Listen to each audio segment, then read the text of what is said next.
हम लोग इसको डबल क्लिक करेंगे और ये रिपोर्ट हाजिर हो जाएगी।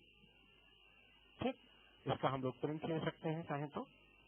ठीक, चलिए अब आगे हम लोग आते हैं। हमको एक रिपोर्ट चाहिए रिसिप्ट का कि किस कस्टमर ने किस तारीख को कितना पैसा दिया है। तो इसी तरह का हम लोग एक दूसरा रिपोर्ट शुरू करते हैं। हम लोग यहाँ पे क्रिएट पर आते हैं और यहाँ से आगे आते हैं हम लोग यहाँ पे रिपोर्ट विजार्ड में, और सॉरी ये हमने डिजाइन व्यू में क्लिक कर दिया। एक्चुअल में हमको यहाँ से क्रिएट में आके रिपोर्ट विजार्ड में चलना है। ठीक, हमने यहाँ से लिया कि एक तो टेबल हमको कौन सा चाहिए, कस्टमर इन्फो, इसका कस्टमर का आईडी, कस्टमर का नाम, इसका मोबाइल नंबर। अब उसकी मुझे क्या चाहिए, टोटल रिसिप्ट। तो हमने यहाँ से रिसिप्ट वाली शीट ले ली। यहाँ से हमने दूसरी टेबल ली। दूसरी टेबल हमको कहाँ से डाटा चाहिए, रिसिप्ट इन्फो से। तो हमने रिसिप्ट इन्फो लिया, इसमें से हमने रिसिप्ट का नंबर लिया, रिसिप्ट का डेट लिया और इसका अमाउंट ले लिया। ठीक है ना। चलिए हमने नेक्स्ट किया। तो ये बता रहा है इसके बाद भी इनके भी रिलेशंस नहीं बने हैं, तो पहले आपको यहाँ पे ओके करके इनके रिलेशंस बनानी है। अब यदि हम लोग इनके रिलेशंस बनाते हैं तो यहाँ पे हम लोग कोशिश करें, एक रिलेशनशिप हमारा ये इनके बीच में बना हुआ है। हम यहाँ पे एक टेबल और शो कराएंगे। शो टेबल में जाके रिसिप्ट इन्फो को शो करा लेंगे और रिसिप्ट इन्फो का भी रिलेशन हम लोग कस्टमर के साथ बना देंगे। तो हमारा जो कस्टमर इन्फो है, यहाँ का कस्टमर आईडी इसके कस्टमर आईडी से रिलेटेड होगा। ठीक है, हम लोग इसको क्रिएट कर देते हैं। तो ये देखिए इसका रिलेशन इससे भी बन चुका है। तो इसके आधार पर भी वो डाटा लेके आ जाएगा। ठीक है, चलिए हम लोग इसको बंद कर देते हैं, इसको सेव कर देते हैं रिलेशनशिप को। और अब हम लोग फिर से एक बार यहाँ से क्रिएट पर चलते हैं, रिपोर्ट विजार्ड पर चलते हैं। पहले हम लोग कस्टमर इन्फो लेते हैं, कस्टमर का नाम, कस्टमर का मोबाइल नंबर और कस्टमर की रिसिप्ट। ठीक है, मान लीजिए हम लोग इसकी पूरी रिपोर्ट चाहते हैं कि कस्टमर का सेल कितना था, रिसिप्ट कितना है, बैलेंस कितना है, तो हम लोग पूरा एक साथ भी ले सकते हैं। अब यहाँ से हम लोग दूसरा टेबल ले लेते हैं, कौन सा, रिसिप्ट इन्फो। और रिसिप्ट इन्फो में हमने यहाँ से लिया रिसिप्ट का नंबर, रिसिप्ट का डेट और अमाउंट। ठीक, हमने नेक्स्ट किया। ये हमने ऊपर कस्टमर लिया, फिर नीचे रिसिप्ट लिया, है ना। हमने नेक्स्ट किया, नेक्स्ट किया। ये ऑर्डर हम लोग रिसिप्ट नंबर वाइज कर लेते हैं। नेक्स्ट किया, नेक्स्ट किया, नेक्स्ट किया एंड देन ये हमने यहाँ पे लिया customer receipt report, customer receipt report. हमने इसको फिनिश किया और ये देखिए ये हमारी रिपोर्ट बन गई कि अंबुज तिवारी ने हमको कुल कितना पैसा दिया है, 1000। रसीद नंबर 1 कब दिया है, 20 नवंबर को 1000 रुपए। सत्यम ने एक बार पैसा दिया है। देखिए यहाँ पे दीपेंद्र कुशवाहा ने 2 बार पैसा दिया, रसीद नंबर 3 पर और रसीद नंबर 5 पर। टोटल ये 600 दिया, एक 3000 दिया, टोटल कितना दे दिया, 3600 दे दिया। समझ में आया। तो इस तरह से हम लोग पूरा रिपोर्ट बना सकते हैं। जैसे वो हमारी सेल्स का रिपोर्ट था, ये हमारा रिसीप्ट का रिपोर्ट हो गया। मान लीजिए हमको दोनों रिपोर्ट एक साथ चाहिए, हम लोग इसको सेव कर देते हैं। हमको सेल्स और रिसीप्ट दोनों रिपोर्ट एक साथ चाहिए, तो हम लोग ऐसा एक साथ भी बना सकते हैं। मैं एक नया रिपोर्ट बनाने जा रहा हूँ। देखिए क्रिएट रिपोर्ट विजार्ड, हमने यहाँ पे कस्टमर इन्फो लिया, कस्टमर आईडी का नाम, ठीक है ना। चलिए अब हम कस्टमर आईडी उसका नाम में ले लेते हैं, उसका सेल कितना है, उसका रिसीप्ट कितना हुआ और उसका बैलेंस अभी कितना है, ठीक है ना।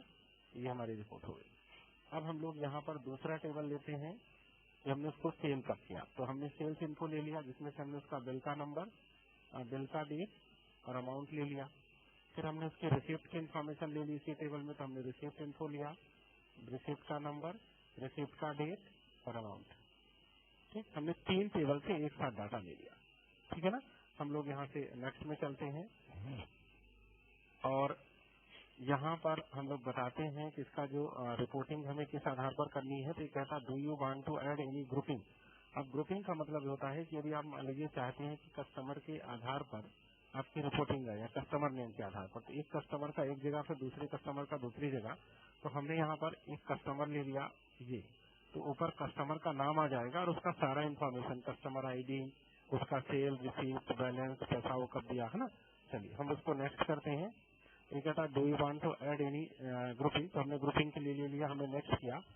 अब ये पूछता ऑर्डर के लिए, तो हम लोग यहाँ से क्रम ले लेते हैं कि हमको कस्टमर आईडी के आधार पर क्रम से करके दिए दिया जाए। जिसका कस्टमर आईडी पहले है वो पहले आए और जिसका बाद में हो बाद में आए। हमने नेक्स्ट किया। हमने नेक्स्ट किया और यहाँ आप देखें ये रिपोर्ट बन गई कस्टमर रिपोर्ट। कस्टमर रिपोर्ट हमने इसको नेक्स्ट फिनिश किया तो ये देखिए इस तरह का ये रिपोर्ट बन गया कि यहाँ पर देखिए ये कस्टमर है हमारा, इसको हमने ग्रुपिंग करी थी इसके नाम के आधार पर। तो आकांक्षा सिंह, ये कस्टमर आईडी 7 है, इसकी टोटल सेल हुई है 2500 का, रिसिप्ट हुआ 1000 और बाकी कितना है 1500। यदि हम लोग यहाँ पे वर्किंग देखें कि जब हमने उसको बेचा है तो उसका बिल नंबर क्या है, तो बिल नंबर 7 है। डेट नहीं दिख रही क्योंकि यहाँ पर जगह कम पड़ रही है ना, ये हम बढ़ा देंगे तो दिखने लगेगा 2500। इससे हमको पैसा रिसीव हुआ है रसीद नंबर 6 पर, ये डेट नहीं दिख रही, अमाउंट भी नहीं दिख रहा क्योंकि जगह कम पड़ रही है ना। अच्छा देखिए यहाँ पर दूसरा कस्टमर है, इसको हमने 2 बार माल बेचा है और इसने पैसा हमको, माल तो हमने एक ही बार बेचा इसको है ना, पैसा इसने 2 बार दिया। ये देखिए ये दिखा रहा है ना, क्योंकि इसकी सेल 2 बार थी, बिल नंबर 2 और बिल नंबर 1 तो 2 बार आ रहा है। रिसिप्ट भी इसकी 2 बार थी, रिसिप्ट एक ही बार है शायद, 1 बार दिखा रहा है। यदि हम इसको डिजाइन व्यू में लेकर चलें और यहाँ देखिए जगह कम होने की वजह से है ना, ये बहुत बैलेंस दिख नहीं रहा था, तो इसको हम लोग चाहें तो ऐसे बढ़ा सकते हैं जितना हम चाहें। इसको हमको मान लीजिए बढ़ाना था है ना, रिसिप्ट का अमाउंट दिखने लगे, इधर रिसिप्ट का डेट नहीं दिख रहा था तो हम इसको डेट को बढ़ा लेते हैं। इधर का हमारा ये बिल का डेट इसका नहीं दिख रहा था तो हम इसको बढ़ा लेते हैं है ना। और अभी हम लोग फिर से ये रिपोर्ट एक बार देखते हैं, कस्टमर रिपोर्ट। ये देखिए ये पूरा आंकड़ा आपको दिखेगा ऐसे। अब यहाँ क्योंकि हमने 2-3 टेबल से रिकॉर्ड लिया तो जितने नंबर आप रिकॉर्ड दिखेंगे जितना किसी एक टेबल में होंगे, यहाँ एक ही बार दिखना चाहिए था क्योंकि यहाँ पे हमने उसको सेल 2 बार करी है तो 2 बार का दिखा रहा है।